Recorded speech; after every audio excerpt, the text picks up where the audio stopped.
سامعین محترم السلام علیکم ورحمۃ اللہ تعالی وبرکاتہ۔ تھوڑا بلند آواز سے سلام کا جواب دیں۔ السلام علیکم ورحمۃ اللہ تعالی وبرکاتہ۔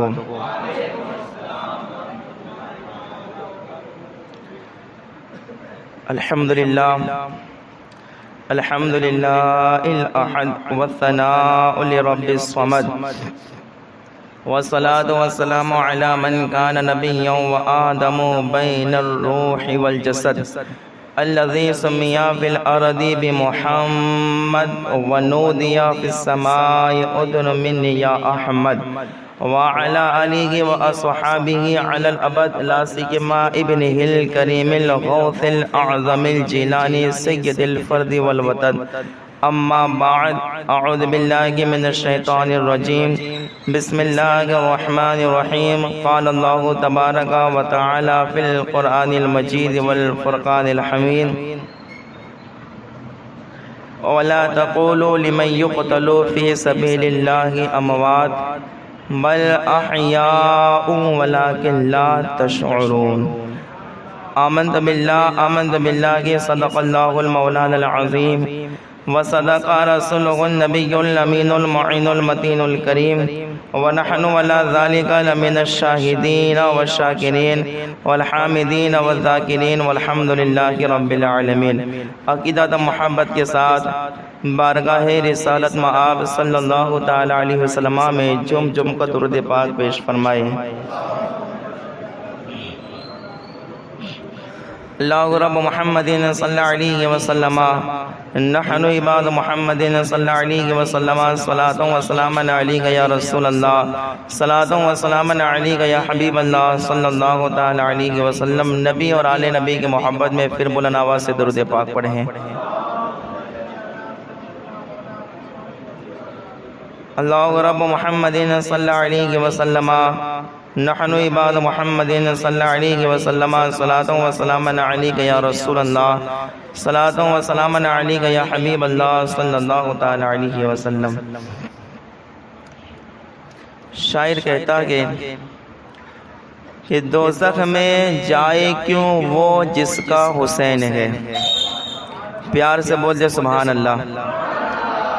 دوزخ میں جائے کیوں وہ جس کا حسین ہے، گھبراؤ نہ اے دوستو اپنا حسین ہے، گھبراؤ نہ اے دوستو اپنا حسین ہے۔ اور شاعر کہتا ہے کہ میزان عقل پر اسے ہرگز نہ تولیے، میزان عقل پر اسے ہرگز نہ تولیے، سستی ہے کائنات اور مہنگا حسین ہے، سستی ہے کائنات اور مہنگا حسین ہے۔ اور آگے فرماتا ہے کہ دنیا سے مٹ گئے دشمن حسین کے، دنیا سے مٹ گئے دشمن حسین کے، تھا کل بھی اور آج بھی زندہ حسین ہے، تھا کل بھی اور آج بھی زندہ حسین ہے۔ اور اے فرات اپنی لہریں رکھ لے سنبھال کر، اے فرات اپنی لہریں رکھ لے سنبھال کر، خود اپنی ذات میں ایک دریا حسین ہے، خود اپنی ذات میں ایک دریا حسین ہے۔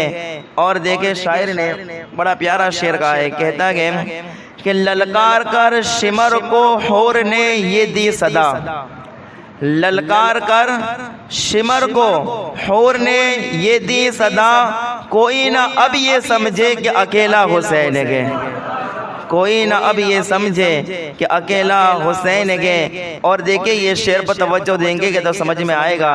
شاعر کہتا ہے کہ الفاظ ہیں کہ ورق پر قطرے لہو کے ہیں، الفاظ ہیں کہ ورق پر قطرے لہو کے ہیں، یا پھر میرے قلم نے لکھا حسین ہے، یا پھر میرے قلم نے لکھا حسین گے. اور آخر میں شاعر کہتا گے کہ شاکر تیرا کلام یہ مقبول کیوں نہ ہو, شاکر تیرا کلام یہ مقبول کیوں نہ ہو, مطلع تیرا حسین گے مقطع تیرا حسین گے, مطلع تیرا حسین گے مقطع تیرا حسین ہے. محبت سے درود پاک پیش فرمائے.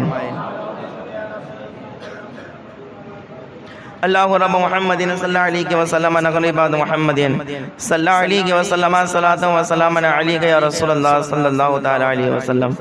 آج ہمارے اور آپ کے درمیان ایک موضوع ہے, اس موضوع پر انشاءاللہ تعالی کچھ دیر بیان کروں گا, اور موضوع یہ ہے کہ حضرت عباس علم بردار رضی اللہ تعالی عنہ کا مقام و مرتبہ.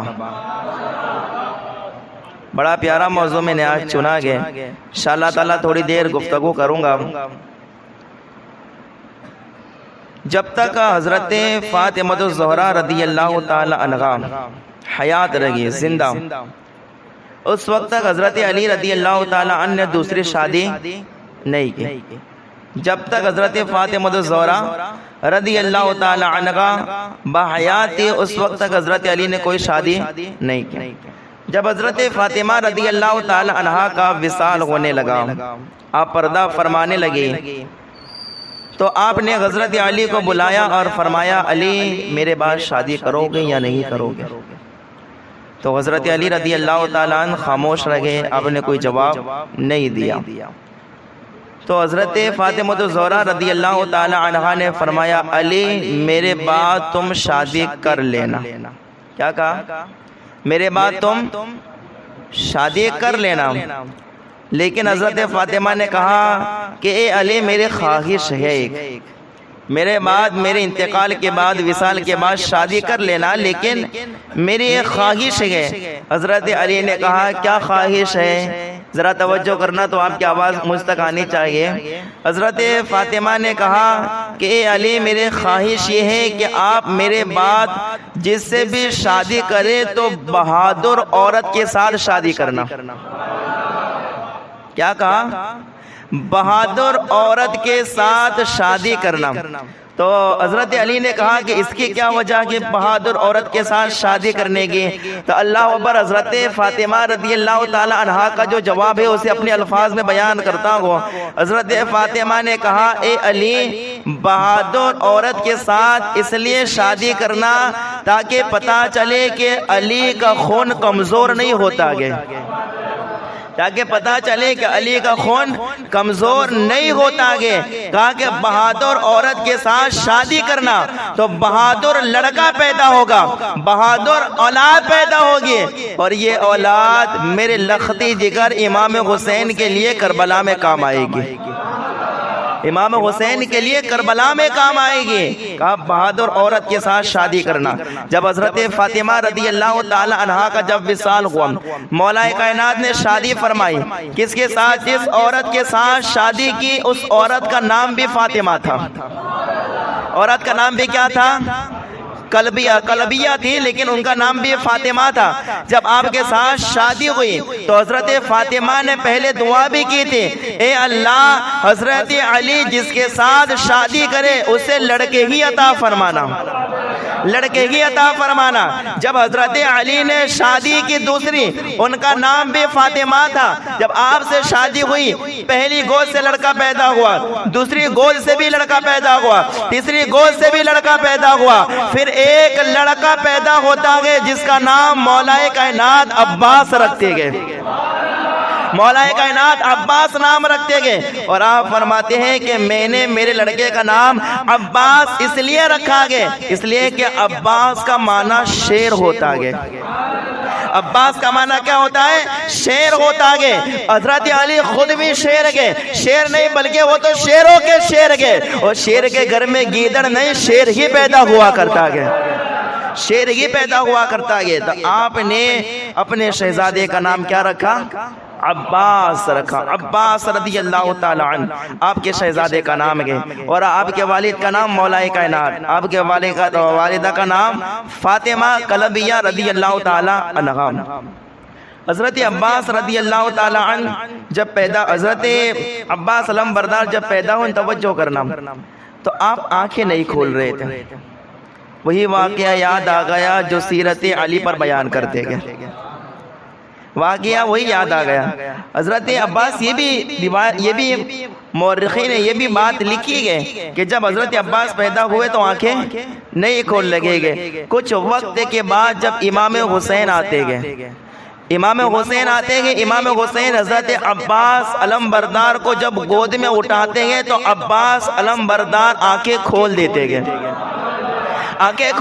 گئے. اب ہم تصور میں حضرت عباس سے سوال کریں، اے عباس علم بردار، آپ نے اب تک آنکھیں کیوں نہ کھولیں؟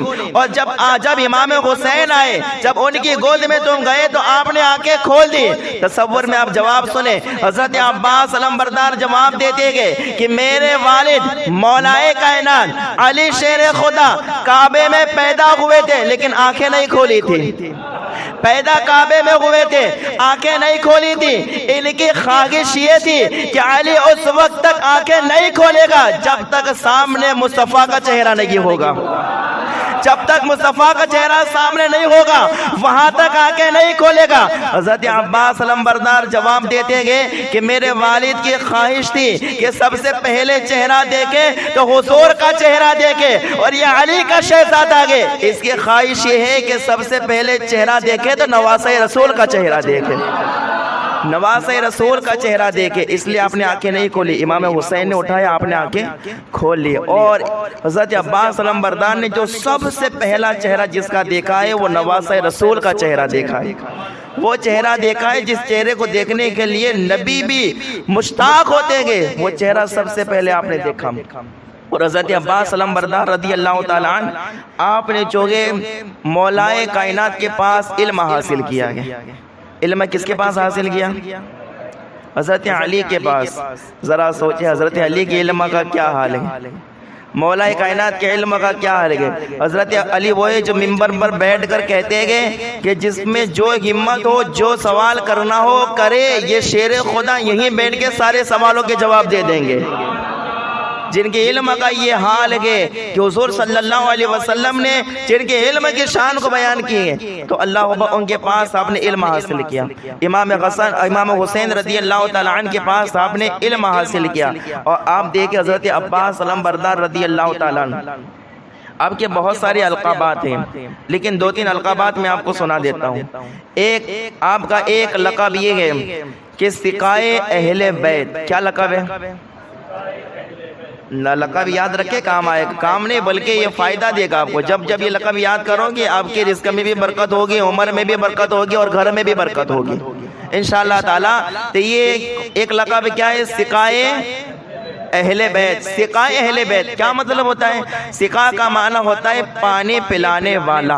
اور حضرت عباس علم بردار کو سقائے اہل بیت اس لیے کہتے ہیں کہ کربلا کے میدان میں حضرت سکینہ کی پیاس کو دیکھ کر، حضرت علی اصغر کی پیاس کو دیکھ کر آپ نے نواسۂ رسول سے عرض کیا تھا، اے نواسۂ رسول مجھے اجازت دیجیے کہ میں فرات پر جاؤں اور پانی بھر کے لاؤں. آپ نے اپنی جان کی کوئی پرواہ نہ کی اور آپ نہر فرات پر پہنچ گئے، پانی لے کر آئے. لیکن اس پانی کا خیمے تک پہنچنا یہ مقدر میں نہیں تھا، اس لیے اللہ اکبر آپ جو گئے بیچ میں شہید ہو گئے. لیکن پانی بھرنے کے لیے گئے اہل بیت کے لیے، اسی لیے آپ کا لقب کیا ہے؟ سقائے.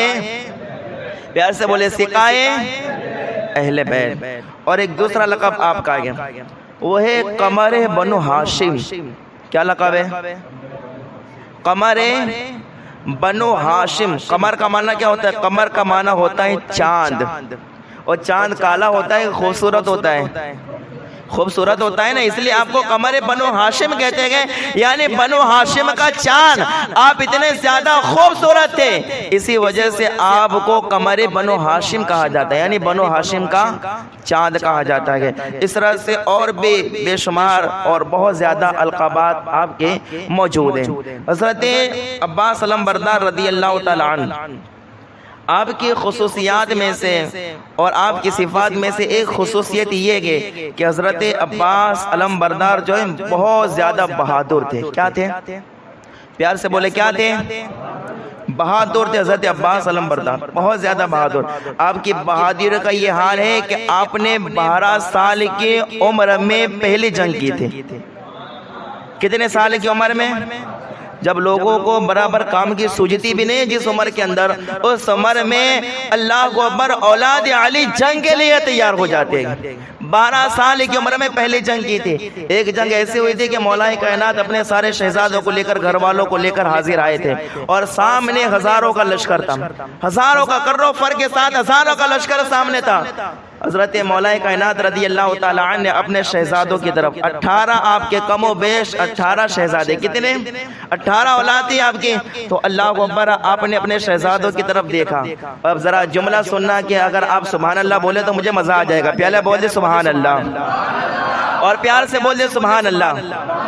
سامنے ہزاروں کا کرو فر کے ساتھ ہزاروں کا لشکر گئے، اور ادھر مولا کائنات اپنی اولاد کو لے کر کھڑے گئے. حضرت علی رضی اللہ تعالیٰ عنہ اپنے شہزادوں کی طرف دیکھتے ہوئے کہتے گئے کہ علی کا کون بیٹا ان سے لڑنے کے لیے جائے گا؟ کیا کہا گا؟ علی کا کون بیٹا ان ہزاروں کے ساتھ اکیلا لڑنے کے لیے جائے گا؟ اب ذرا توجہ کرنا. سب سے پہلے امام حسن کھڑے ہوئے. امام حسن کہتے ہیں کہ ابا حضور میں جاؤں؟ تو مولا کائنات فرماتے ہیں بیٹے میری بات پر توجہ نہیں کہ میں نے کہا کہ علی کا کون بیٹا جائے گا؟ علی کا کون بیٹا جائے گا؟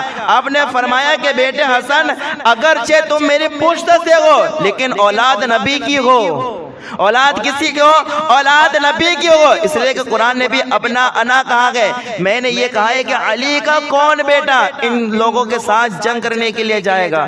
اب ایک ایک کر کے دوسری اولاد بھی کھڑی ہوئی، لڑکا کہ میں جاؤں میں جاؤں میں جاؤں. ان میں سے اللہ اکبر ایک اور شہزادہ جن کا نام تھا حضرت عباس. کیا نام تھا؟ حضرت عباس. حضرت عباس کی عمر اس وقت کتنے سال کی تھی؟ 12 سال کی تھی. کتنے سال کی تھی بھائی؟ مورخین نے لکھا 12-13 سال کی آپ کی عمر تھی. اللہ اکبر حضرت عباس آئے اور کہنے لگے ابا حضور میں جنگ کرنے کے لیے جاؤں؟ ہزاروں کا لشکر ہے سامنے. کہا کہ ابا حضور میں جنگ کرنے کے لیے جاؤں؟ اب بڑا پیارا جملہ بولنے جا رہا ہوں، پتہ نہیں آپ سمجھ سکو کتنی آواز آپ کی مجھ تک آتی ہے. حضرت علی نے کہا کہ بیٹے تم نے تو کبھی جنگ ہی نہیں کی ہے تو لڑو گے کیسے؟ تم نے تو کبھی جنگ ہی نہیں کی ہے، ابھی تو 12 سال کی عمر ہے، لڑو گے کیسے؟ کہا کہ ابا حضور عمر کتنی بھی ہو لیکن خون تو علی کا ہے نا. اللہ اکبر. کہا بیٹے کبھی تم نے جنگ ہی نہیں کی ہے؟ کہا ابا حضور اگرچہ جنگ نہیں کی گئے لیکن خون تو علی کا ہے نا. تو علی کا خون چھوٹا ہو یا بڑا ہو کمزور نہیں ہوتا گے، ہے نا. علی کا خون چھوٹا ہو یا بڑا کمزور نہیں ہوتا گے. ایک علی کا خون حضرت علی اصغر ابھی دودھ پیتے بچے گئے لیکن 22,000 کے لشکر پر بھاری پڑ جاتے گئے. چھوٹا ہو یا بڑا کمزور خون علی کا نہیں ہوتا گے. اللہ و مولا کائنات نے انہیں تیار کیا اور یہ جنگ فتح کر کے آئے. حضرت عباس رضی اللہ عنہ اتنے بہادر تھے. 12 سال کی عمر میں آپ نے کون سی جنگ کی؟ پہلی جنگ کی. اتنے تو بہادر تھے. اس کے بعد حضرت علی رضی اللہ، حضرت عباس علمبردار یہ بہت زیادہ ادب والے تھے. کیا تھے؟ ان کی سیرت کی میں کچھ باتیں عرض کر رہا ہوں اختصار کے ساتھ. حضرت عباس کیا تھے؟ بہت زیادہ ادب والے، بہت زیادہ ادب کرتے تھے. اہل بیت کا، آل نبی کا بہت زیادہ ادب کرتے تھے. حضرت عباس علمبردار کے بارے میں آیا ہے کہ آپ بہت چوڑے تھے. عباس علمبردار کیسے تھے؟ چوڑے، قد بہت آپ کا اونچا لمبا تھا قد. یہاں تک اتنا حضرت عباس اتنے لمبے تھے کہ آپ جو ہے زمین پر کھڑے کھڑے اونٹ کی پشت پر ہاتھ رکھ کے اونٹ کو چارہ کھلایا کرتے تھے. اب اونٹ کی پشت کتنی اونچی ہوتی ہے؟ ہمارا تو ہاتھ نہیں جائے گا نا، اتنی اونچی پشت ہوتی ہے. لیکن حضرت عباس علمبردار زمین پر کھڑے رہ کر جو ہے اونٹ کی پشت پر ہاتھ رکھ کے جو ہے چارہ کھلایا کرتے تھے. اب ایک مرتبہ ایسا ہوا کہ حضرت علی اکبر رضی اللہ تعالیٰ عنہ جو شہزادے کے امام حسین رضی اللہ تعالیٰ عنہ کے، اور حضرت عباس علمبردار دونوں ساتھ ساتھ چل لگے گئے. لیکن عباس علمبردار قد بہت زیادہ اونچا گئے، اس لیے آپ گھٹنوں کے بل چل لگے گئے. کس کے بل چل لگے گئے؟ گھٹنوں کے بل چل لگے گئے. حضرت علی اکبر رضی اللہ تعالیٰ عنہ بھی چل لگے گئے اور ادھر حضرت عباس علمبردار گھٹنوں کے بل چل رہے. کسی نے کہا کہ اب گھٹنوں کے بل کیوں چل لگے گی علی اکبر کے ساتھ؟ تو اللہ اکبر حضرت عباس علمبردار کا ادب دیکھیں. آپ کہتے ہیں کہ علی اکبر حضور کی طرح لگتے گئے. علی اکبر جو گئے حضور کے مشابہ لگتے گئے، حضور کی تصویر لگتے گئے. کہا کہ اگر میں اپنے پیر پر کھڑا ہو کر اگر میں چلوں ابا اور حضرت علی اکبر کا سایہ پڑے تو کہیں ایسا نہ ہو کہ میرا سایہ علی اکبر کے سائے پر پڑے، ایسا نہ ہو کہ میرا سایہ علی اکبر کے سائے پر پڑے. میں یہ بے ادبی ہو جائے گی، کیونکہ حضرت علی اکبر حضور صلی اللہ علیہ وسلم کے مشابہ لگتے گئے. کہا کہ میرا سایہ علی اکبر کے سائے پر پڑے، یہ مجھے گوارا نہیں، اس لیے میں گھٹنوں کے بل چل رہا ہوں. اس لیے میں کیا چل رہا ہوں؟ گھٹنوں کے بل چل رہا ہوں. یہ ادب تھا. اللہ اکبر. یہ حضرت عباس علم بردار رضی اللہ تعالیٰ علیہ نبی کا اس طرح سے ادب کیا کرتے تھے. تو آپ اتنے زیادہ با ادب بھی تھے، اور اسی طرح آپ سخی بھی تھے. سخاوت کا تو یہ حال تھا کہ کوئی بھی سائل عباس علم بردار کے گھر سے کبھی خالی ہاتھ لوٹا ہی نہیں گئی، کبھی خالی ہاتھ نہیں لوٹایا، جو بھی آیا اپنے بھر بھر کے دیا گیا. تو آپ سخی بھی تھے. لیکن ایک بات مجھے آپ کو تفصیل کے ساتھ تھوڑی سمجھانی ہے، وہ یہ کہ حضرت عباس علم بردار کی اتنی ساری صفات ہیں، اتنے سارے کمالات ہیں، اتنی ساری خوبیاں ہیں، لیکن ایک خوبی یہ تھی کہ حضرت عباس علم بردار رضی اللہ تعالیٰ غدار نہیں وفادار تھے. کیا تھے؟ یہی سمجھانا ہے آپ کو. بولو کیا تھی حضرت عباس علم بردار؟ اب وفادار بولے اللہ حضرت عباس علم بردار کے صدقے میں آپ کو بھی وفادار بنا دے. حضرت عباس علم بردار کیا تھے؟ زور سے بول دے، کیا تھے؟ ہاں، وفادار. وفاداری کا تو آپ نے حق ادا کیا ہے نا. امام حسین رضی اللہ تعالیٰ عنہ کے ساتھ ایسی وفاداری کی نا، ایک مثال قائم کر دی آپ نے. ایسی وفاداری اپنے کی گئی. اگر آج یہ سیرت اگر ان کی کوئی پڑھے نا، سمجھے تو پتہ چلے. آج لوگ دوستی کرتے گے، لیکن پیسہ ہو تو دوستی کرتے گے، پیسہ ختم ہو جائے تو غداری کرتے ہیں. پیسہ ختم ہو جائے تو غداری کرتے ہیں. لوگ دوستوں کی بات جانے تو لوگ اپنے رشتہ داروں کے ساتھ غداری کرتے ہیں. چلو وہ بھی جانے تو ایک بھائی اپنے بہن کے ساتھ غداری کرتا ہے، وہ بھی. اور اللہ اکبر، اس کا الٹا کہ بہن بھی اپنے بھائی کے ساتھ غداری کرتے ہیں. اب تو غداری کی حد ہو گئی. مطلب لوگ اب کیا ہے کہ مطلب پرست ہو گئے، خود پرست، یعنی بس اپنا فائدہ ہو، کسی کا نقصان ہو، کوئی پرواہ نہیں.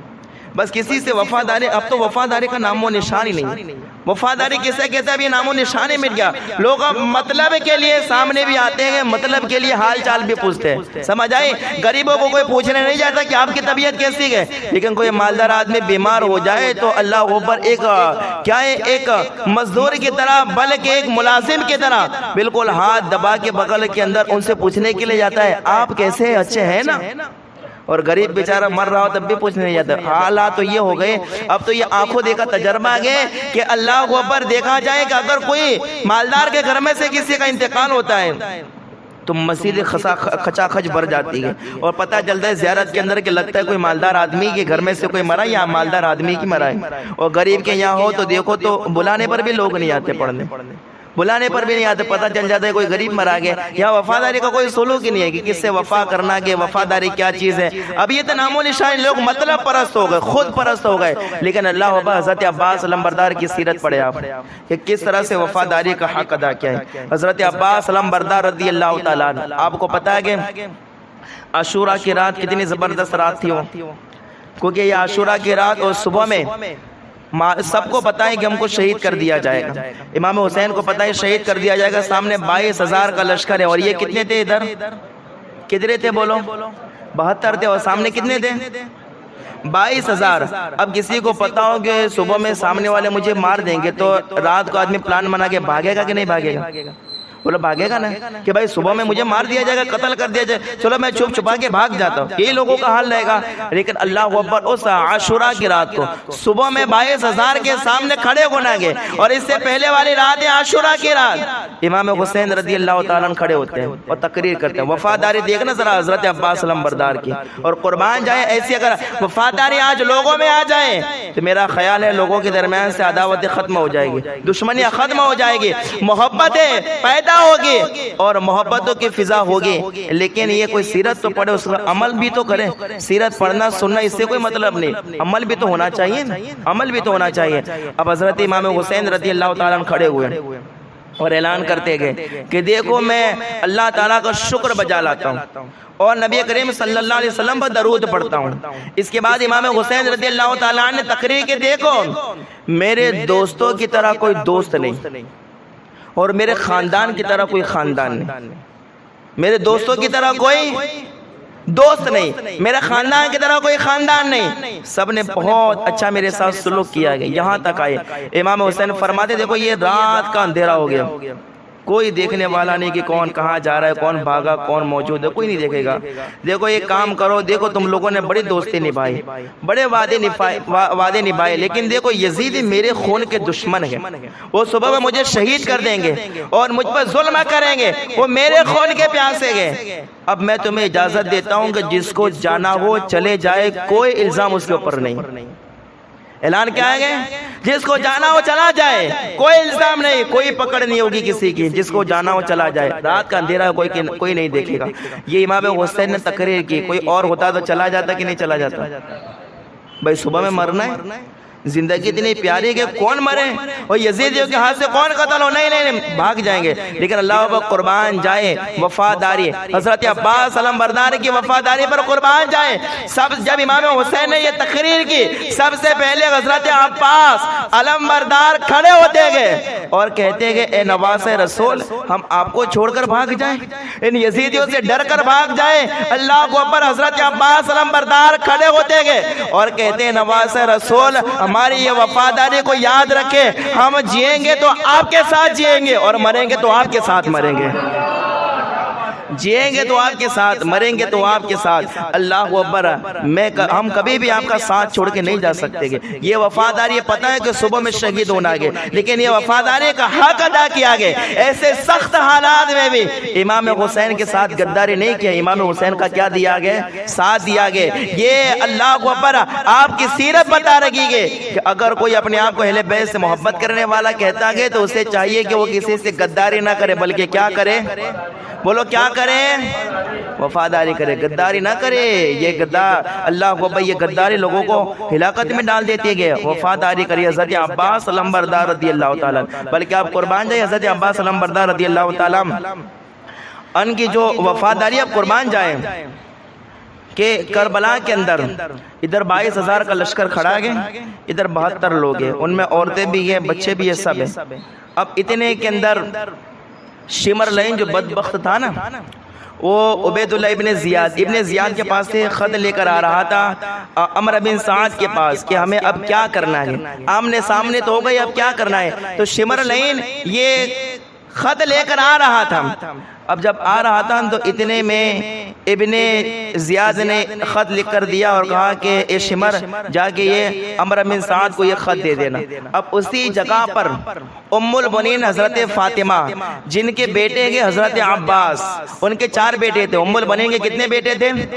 آپ کا نام فاطمہ تھا، ام البنین آپ کی کنیت تھی، اس لیے کہ آپ کی اولاد زیادہ تھی، اس لیے آپ کو ام البنین کہا جاتا ہے، بیٹوں کی ماں۔